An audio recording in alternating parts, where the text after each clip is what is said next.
Greetings to all of you. I am Dr. R.P. Priyadarshini. I am working as Assistant Professor in the Department of Pharmacology in JIPMER Karaikal. So today I will be presenting my talk on novel anti-cancer drugs. So I'll share my screen now.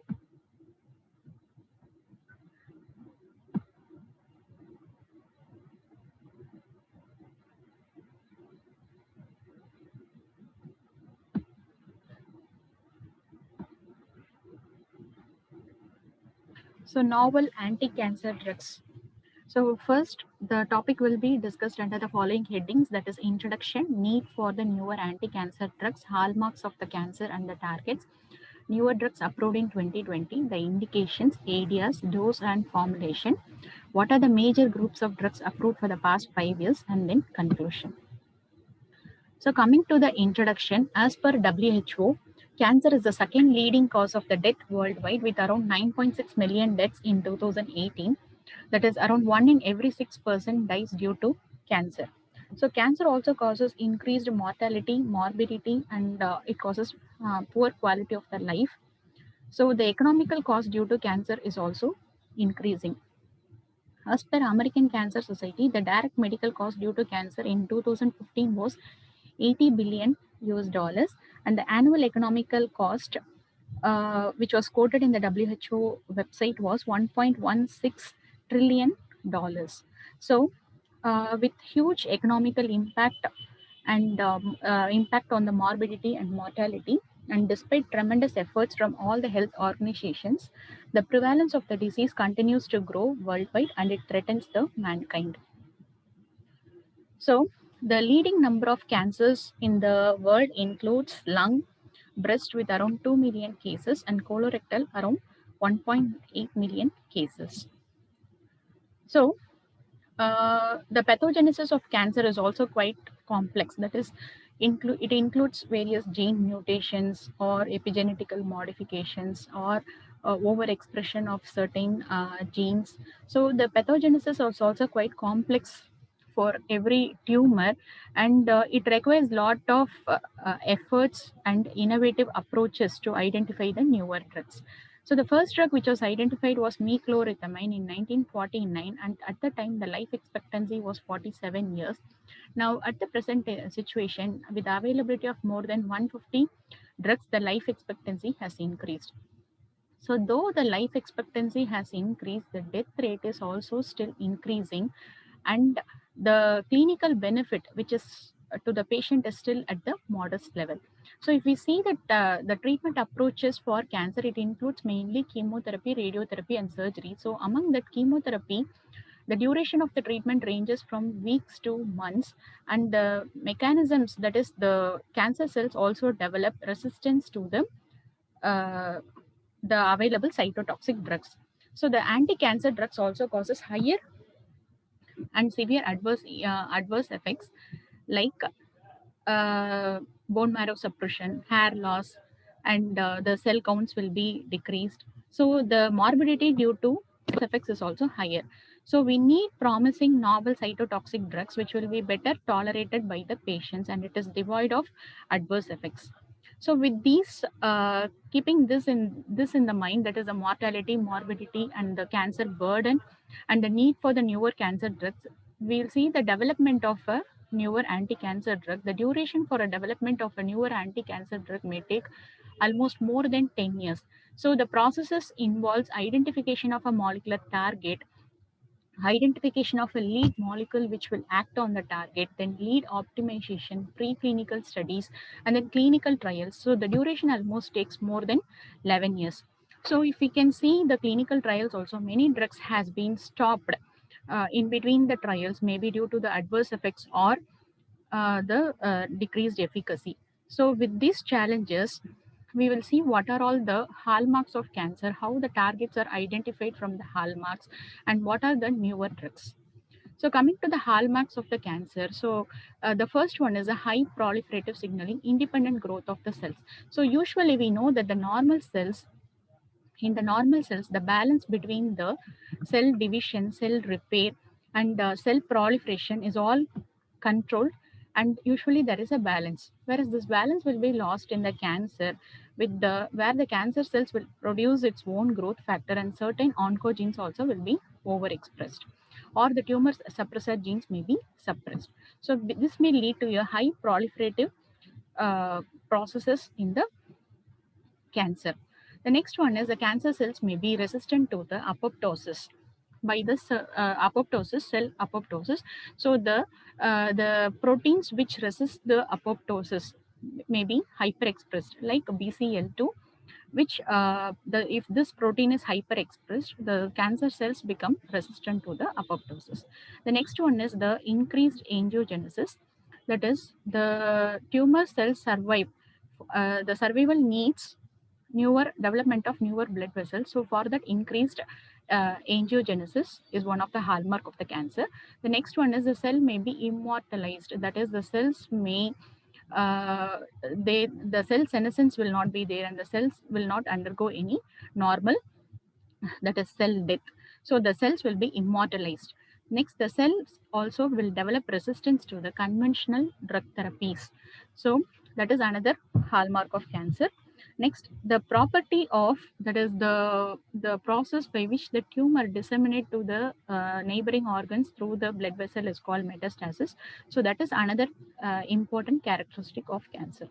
The next one is genetical and epigenetical instability, where there may be genetical modifications or epigenetical modifications that may lead to cancer. Next, there will be a shift of energy metabolism in the cancer cells from oxidative phosphorylation to the aerobic glycolysis. So that is another hallmark of the cancer. Next, the cancer cells may be sometimes destroyed by the immune system because they consider them as an antigen. So these cancer cells also may develop resistance to the destruction by the immune system. The last one is the tumor also may promote the inflammation. So these are the hallmarks of the cancer. Now we will see each characteristic briefly. The first hallmark, that is the first one, is high proliferative signaling. So the high proliferative signaling, we know that the growth factors are responsible for the cell division. So usually growth factors will act on the receptors on the cell surface and the signals will be transduced from the cell membrane to the nucleus, and there will be a there will be a proliferation of the cells. So the signaling molecules or the proto-oncogenes can be overexpressed. So they may be the genes like RAS, MYC, RAF may be overexpressed in certain cancers. For example, KRAS will be hyperexpressed in non-small cell lung cancer. So this can be a particular target. For example, RAS inhibitors like salirasib is one of the drug target. The next one is activating the tumor suppressor genes. So opposite to that of proto-oncogenes or the tumor suppressor genes like retinoblastoma gene and P53, which is a guardian of the genome. So these genes, when they are mutated, that may result in cancer. So if we see the RB1 gene represents the transcription factor belonging to the belonging to E2F. So here in this, we will see a particular group of drug called cyclin-dependent kinase inhibitors. Now I'll show you a diagram. So in this diagram, if we see this whole processes happen during the transition of the cell cycle from the G1 phase to the S phase. Now the growth factors can activate the cyclin D and cyclin dependent kinase, that is 4 and 6. This activated cyclin D and cyclin dependent kinases will phosphorylate the RB gene, and this phosphorylated, during this phosphorylation it will also partially activate E2F. This activated E2F will again activate cyclin E and cyclin E. So the cyclin E will activate P27, and the CDK2 will also, the CDK2 also will phosphorylate RB gene. So the whole process is for a transition from the G1 phase to the S phase.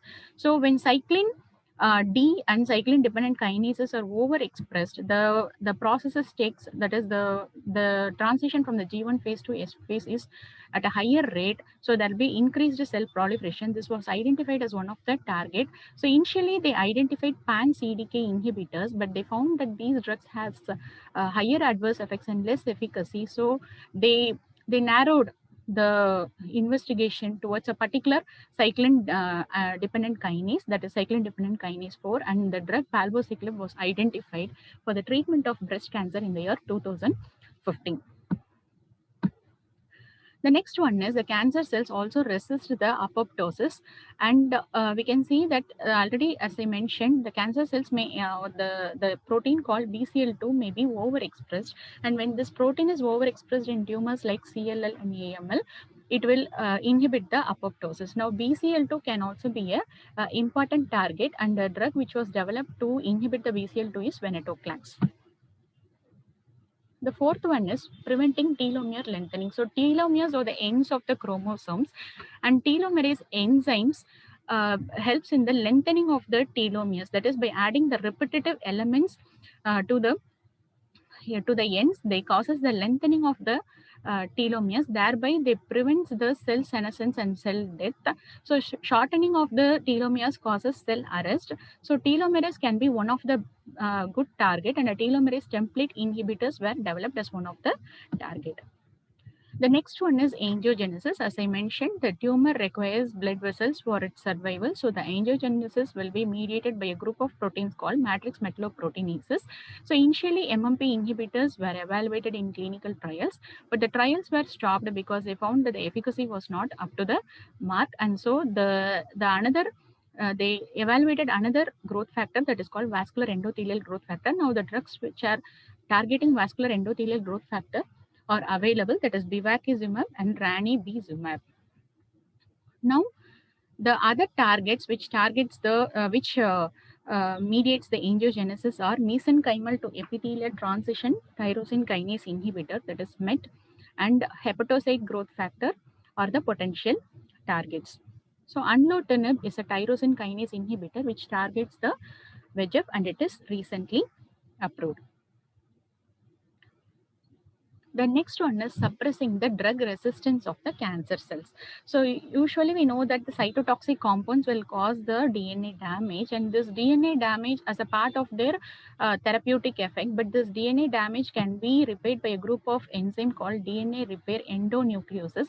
The enzymes are XPF and ERCC1. So when these endonucleases are hyperexpressed in the cancer cells, that may lead to resistance. So targeting these enzymes can be one of the good target. The next one is P glycoprotein. So we know that there are some efflux transporters which will cause increased efflux of or increased efflux of the drugs from the cells. So targeting these efflux transporters is also one of the drug target to suppress the drug resistance.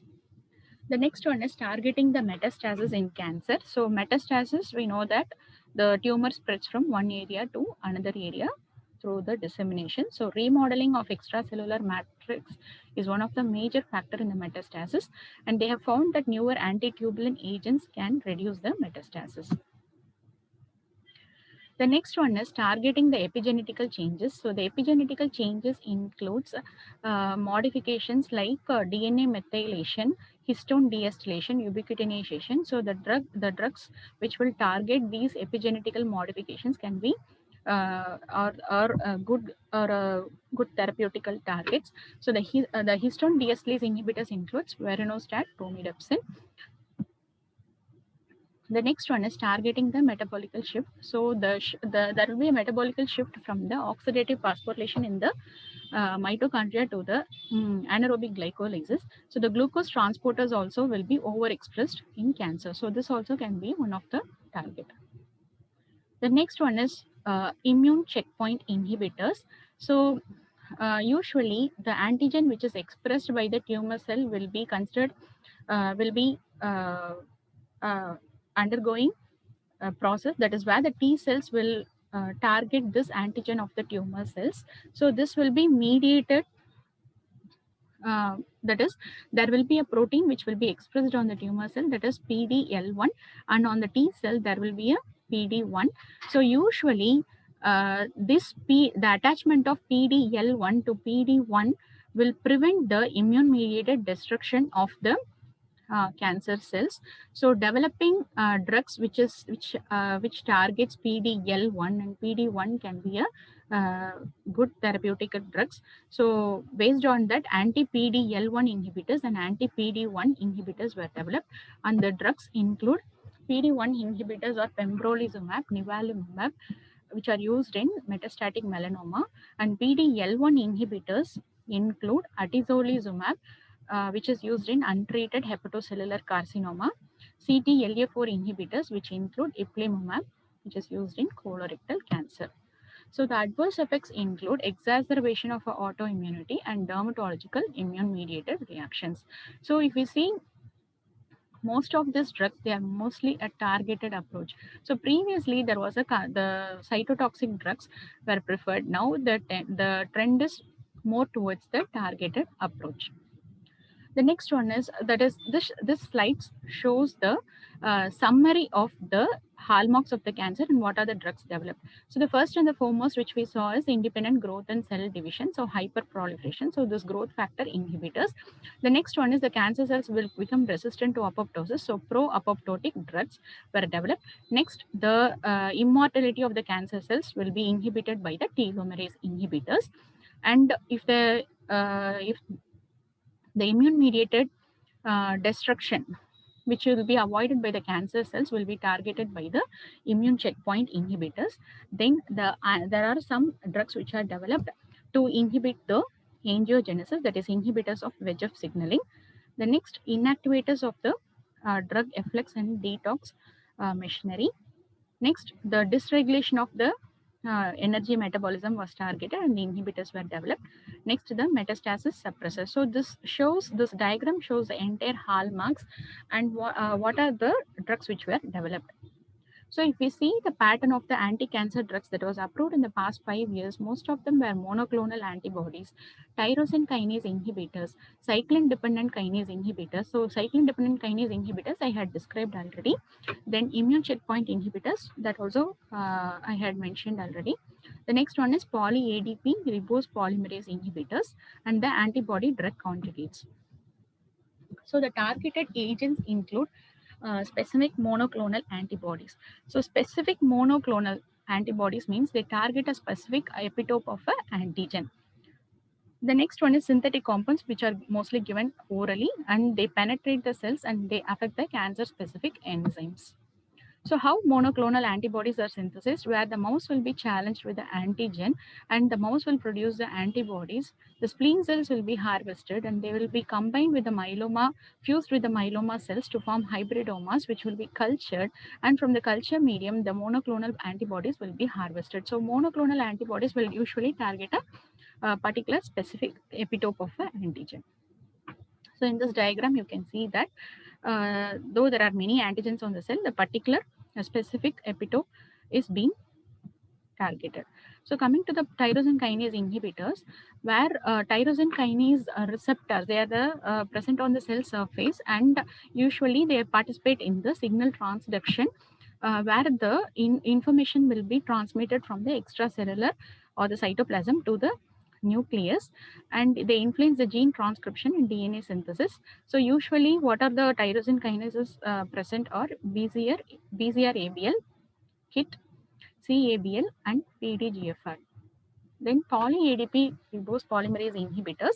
So PRP1 is mainly it functions as a DNA damage sensor and it is mainly involved in the DNA repair. So it was identified as one of the target, and the drugs which inhibit these enzymes are olaparib, rucaparib, niraparib, and talazoparib. Now coming to the anti-cancer drugs which are approved in 2020. So this diagram, this table shows the summary. So this is the drug name, mechanism of action, indication, dose, formulation, and ADR. So the first and the foremost drug is relugolix, which is a GnRH antagonist. So it is indicated in advanced prostatic cancer. The trial in which it was evaluated was named as HERO, and mainly the testosterone level suppression was taken as a testosterone suppression was taken as a main outcome. A loading dose of 360 milligram will be used, followed by 120 milligram. The ADRs include heart flush, musculoskeletal pain, fatigue, diarrhea, and constipation. The next drug is to treat breast cancer, that is HER2 positive breast cancer, that is margetuximab. So it is an anti-HER2 monoclonal antibody So the major efficacy outcome are progression-free survival, overall survival. So this drug showed a median progression-free survival of about 5.8 months, and it is given by IV infusion at a dosage of 15 milligram per kilogram. And the left ventricular dysfunction and embryo fetal toxicity were the areas. The next one is gallium, which is a diagnostic imaging agent, which is used in PET scan for the detection of prostatic cancer. It mainly identified prostate specific membrane antigen. The next one is naxitamab, which is anti-GD2 monoclonal antibody. It is an accelerated approval. It was used in patients in pediatric age group less than 1 year of age and older patients to treat neuroblastoma. The dosage was 3 milligram per kilogram per day, and it was used on days 1, 3, and 5. So the areas include infusion-related reactions and neurotoxicity. The next drug is pralsetinib, which is a tyrosine kinase inhibitor that targets the red gene. So usually the gene mutation has to be also identified by gene sequencing. So that also has to be done before giving this drug. So it is used to treat medullary thyroid. So that since it is a tyrosine kinase inhibitor, it's given orally 400 milligram. And ADR include increased liver enzymes and electrolyte abnormalities. The next is also a diagnostic imaging agent, which is a copper injection to detect the somatostatin receptor positive neuroendocrine tumors. The next drug is belantamab mafodotin, which is an antibody that targets BCMA, and it was used to treat multiple myeloma. The dosage is 2.5 milligram per kilogram once every 3 weeks. So the most important specific ADR is the ocular toxicity in the corneal epithelium. So the keratopathy, thrombocytopenia, or the and infusion-related reactions are the ADRs. The next drug is capmatinib, which is a tyrosine kinase inhibitor that also targets MET gene. And here also the diagnostic test should be done before giving the drug.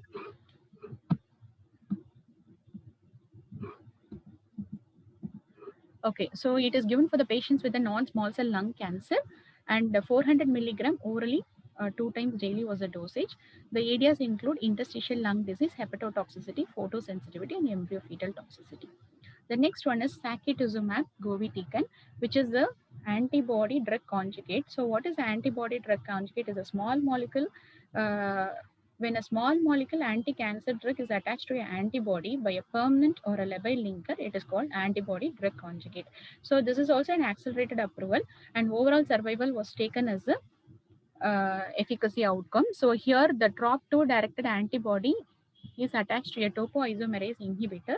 So it was used in patients with metastatic triple negative breast cancer. So the dosage used was 10 milligram per kilogram IV, and severe neutropenia and diarrhea were the adverse effects. The next drug is tucatinib, which is also a tyrosine kinase inhibitor, which targets the epidermal growth factor, and it is used in HER2 positive breast cancer. The dosage is 300 milligram, and areas include diarrhea, palmar plantar, erythrodysesthesia, hepatotoxicity. The next drug is isatuximab, which is an Ig1 monoclonal antibody that targets CD38 to treat multiple myeloma, and it was given as IV infusion, that is 10 milligram per kilogram, and the areas include neutropenia, infusion-related reactions, pneumonia, URA, and diarrhea. The next drug is tazemetostat, which is a E2H2 inhibitor. Here also, it is used in follicular lymphoma. Here also, a diagnostic test should be done, and that is called COBAS EZH2 mutation test, and the dosage is 800 milligram. So the areas include URI, musculoskeletal pain, nausea, and abdominal pain.